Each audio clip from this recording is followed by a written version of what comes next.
Hello folks, welcome to your next recorded lecture for ML103. This is Playing with History, Assassin's Creed Valhalla. So this is the other brief introduction to one of our case study games for the course. It'll be a little bit more lengthy because there's just a little bit more to say about Valhalla than there was about the other two.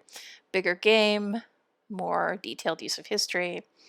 Really interesting to talk about, and there's a reason we have so many lectures specifically on it coming up.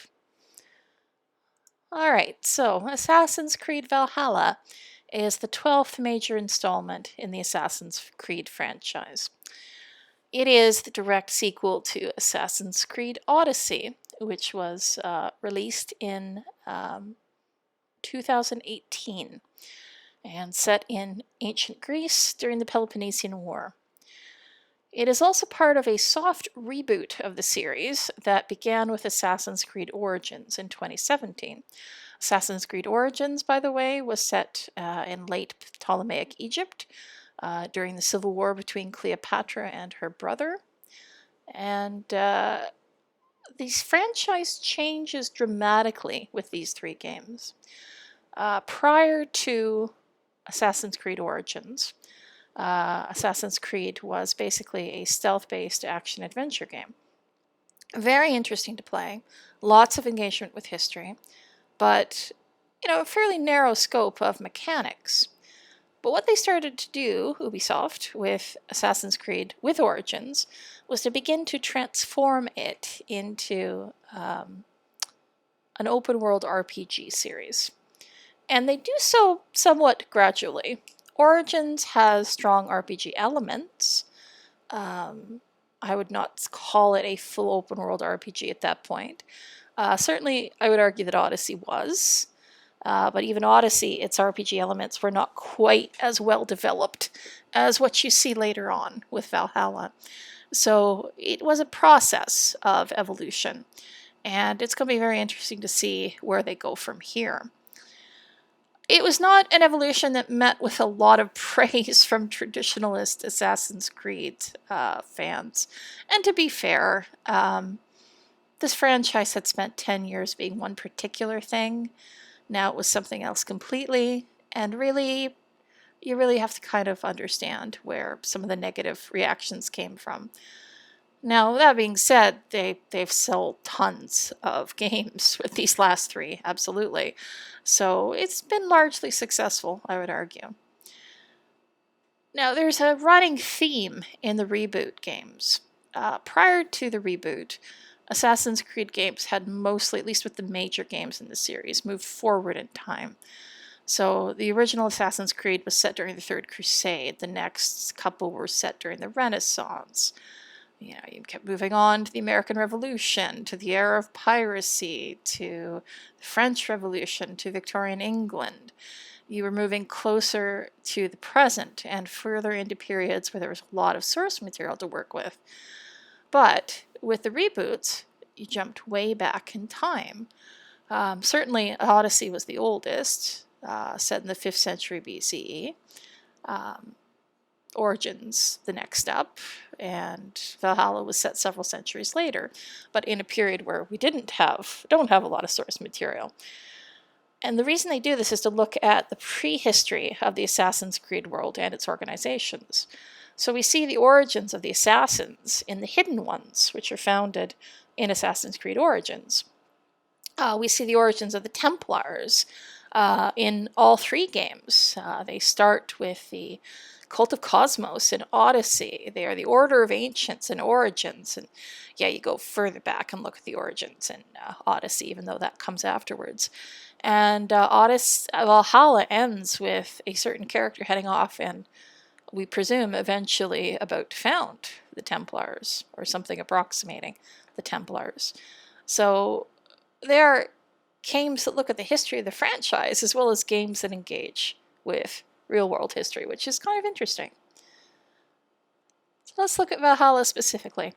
It is set in Norway and England during the years 872 to 878 CE, and this is several years after the invasion of the Great Army. And this happened in 865. Prior to this, there had been raids on England by Scandinavian forces, but there had never been such an organized invasion. We don't know as much as we'd like about the Great Army. I'm going to talk to you about that in great detail later in the term. We do know that it had multiple leaders, that it was a coalition army of some sort, and that they came into England in force. So it's an interesting choice of time period. Now, the army will have been there for several years. It has broken up. Various Viking leaders have settled on the land and taken control of pieces of England. Now, the protagonist. This is an interesting issue. So, since, Assassin's Creed Syndicate, there have been male and female characters. I can't recall whether Syndicate allowed you to play the female character at all. I don't think it did. Origins gave you a male protagonist, but you also took control of his wife, as sort of a secondary protagonist at various times in the game. Odyssey, you were able to choose between Cassandra or Alexios, and whichever one you didn't choose becomes your character's nemesis, basically, their lost sibling, who becomes the champion of the bad guys.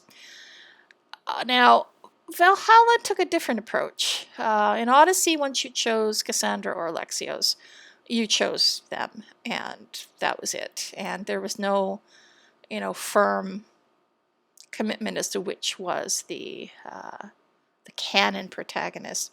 Although Cassandra was the main character in the novelization, so that's a thing. As I understand it, Ubisoft has actually said that the canon protagonist in Valhalla is the female version of Eivor, so Eivor Varen's daughter, instead of Eivor Varen's son. You can switch back and forth. And that was an unusual choice, but it is a choice that's actually justified by the storyline, and specifically by the reincarnation storyline that connects to the overarching story arc of the series about the Isu, the precursor civilization.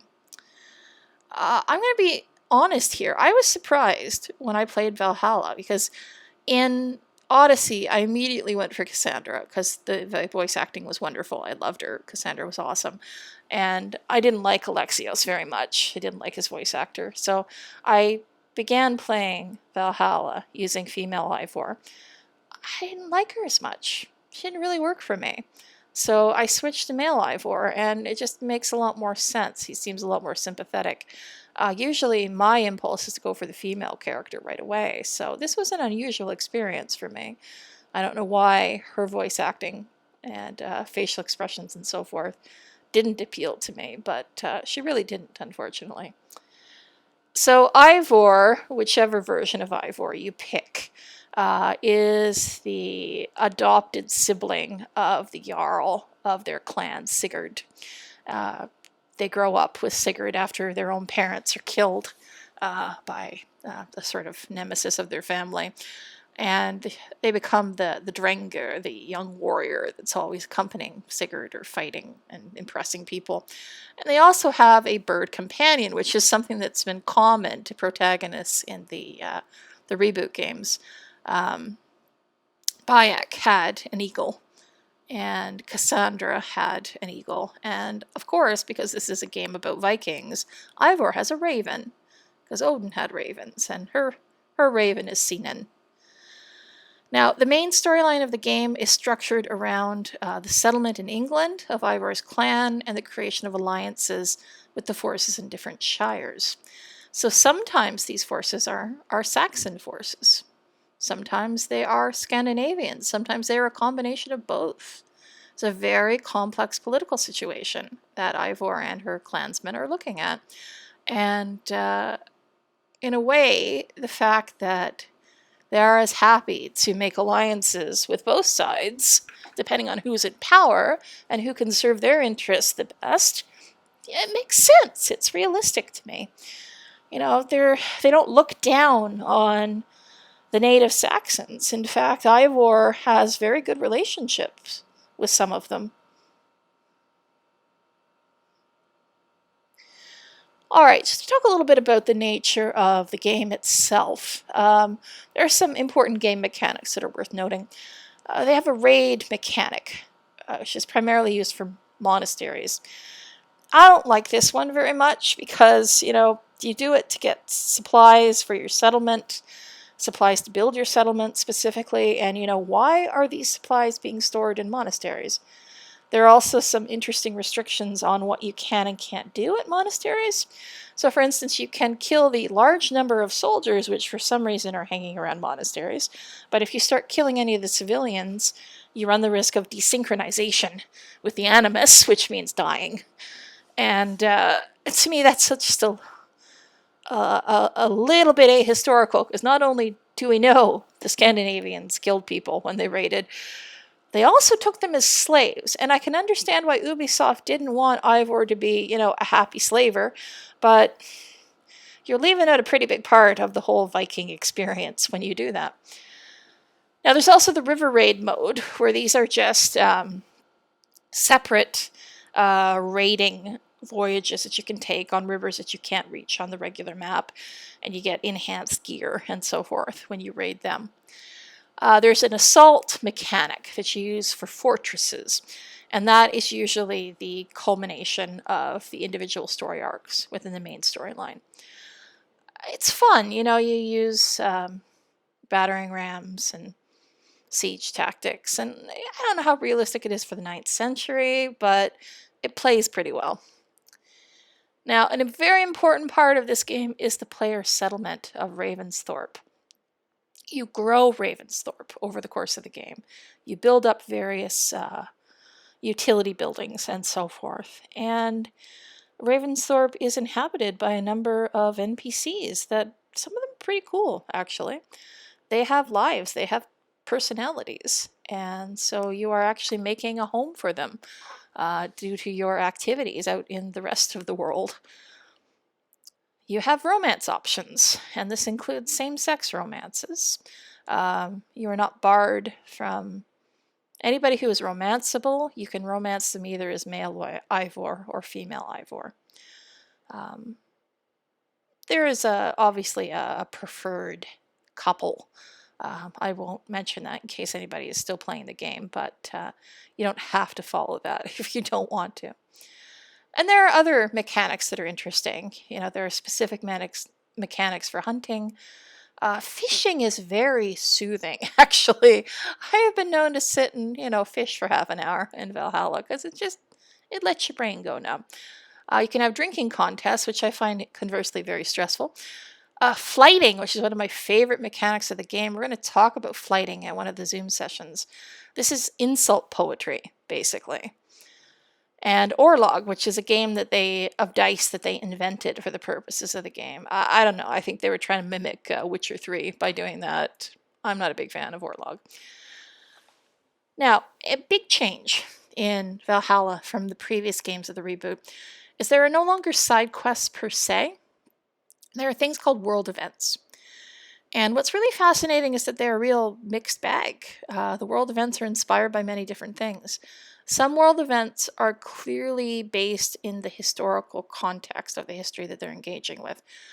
So, for example, one of the ones that really made me smile was a world event where you find a monk whose card has overturned, and he's trying to carry apples back to his little rural monastery. So if you help him, you get invited to their celebration. You find out that it is actually a sanctuary dedicated to one of the more interesting English saints, somebody who just lived out in the woods, and you can bob for apples with the monks. It's pretty fun. You're welcome. Now there are also ones that are very clearly sort of riffing off modern culture. I found one the other day that just had me screaming with laughter.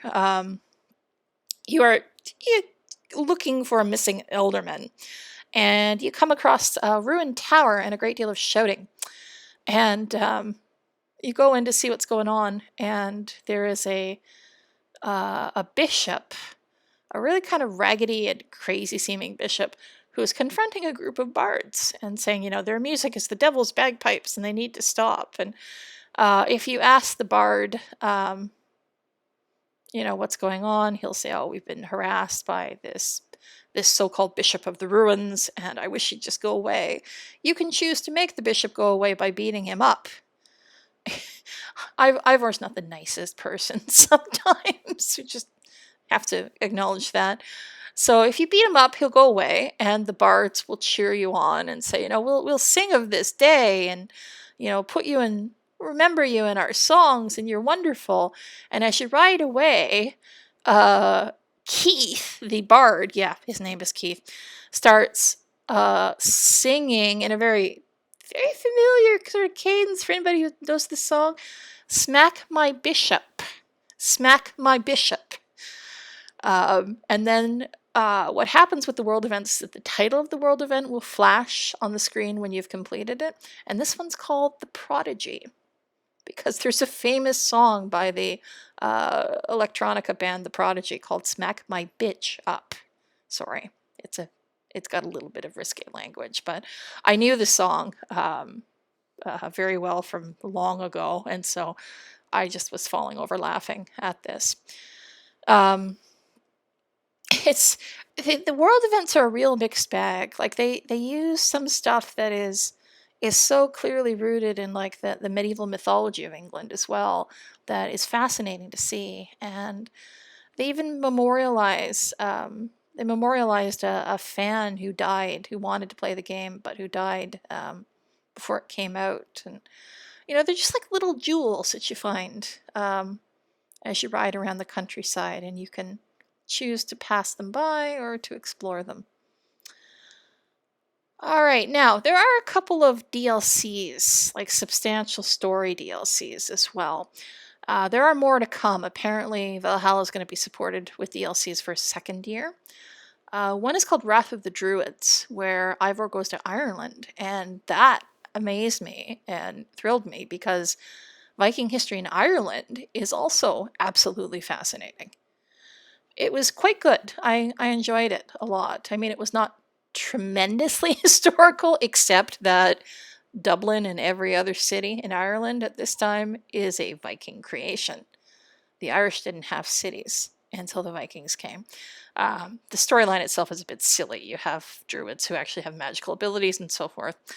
And the one that just came out last month is called The Siege of Paris.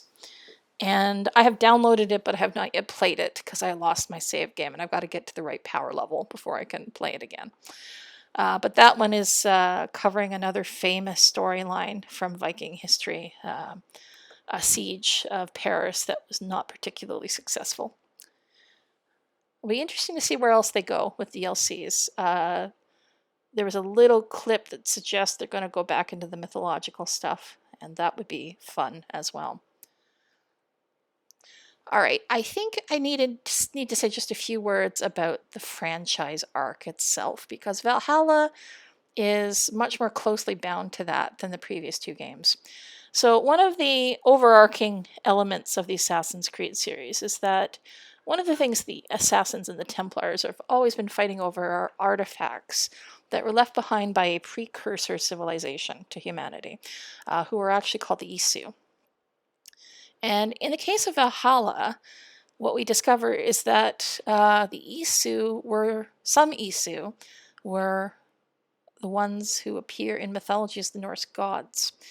And, okay, this goes back to a Greek concept called euhemerism, which is much more important in Valhalla, in Odyssey than it was here, where the idea is that the Greek gods were actually just really good kings who were deified by legend. And so this is the idea for the Isu as Norse gods as well.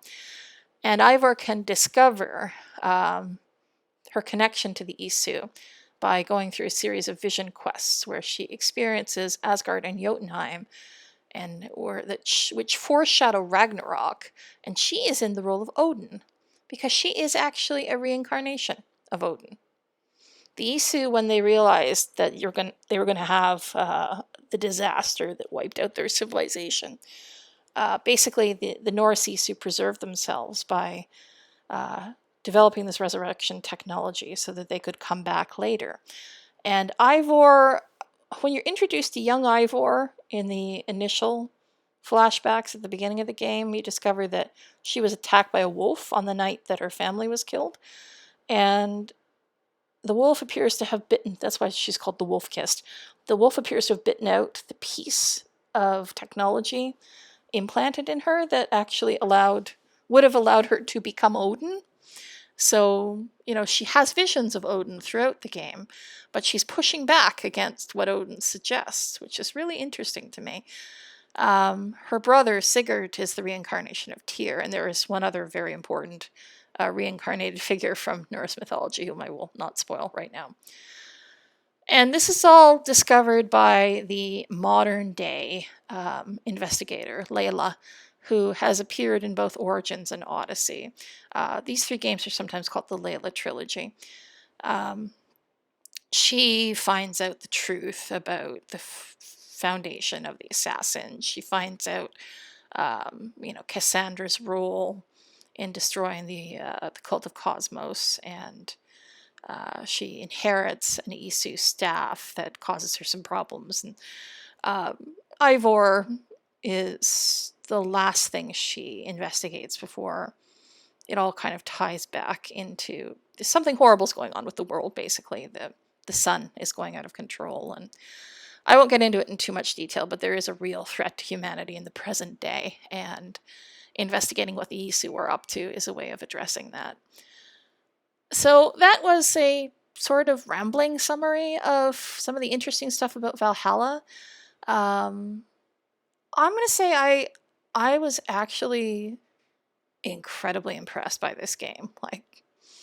There are things about it I'm not fond of, I will admit, but there are some aspects to its writing that are just dazzling to me.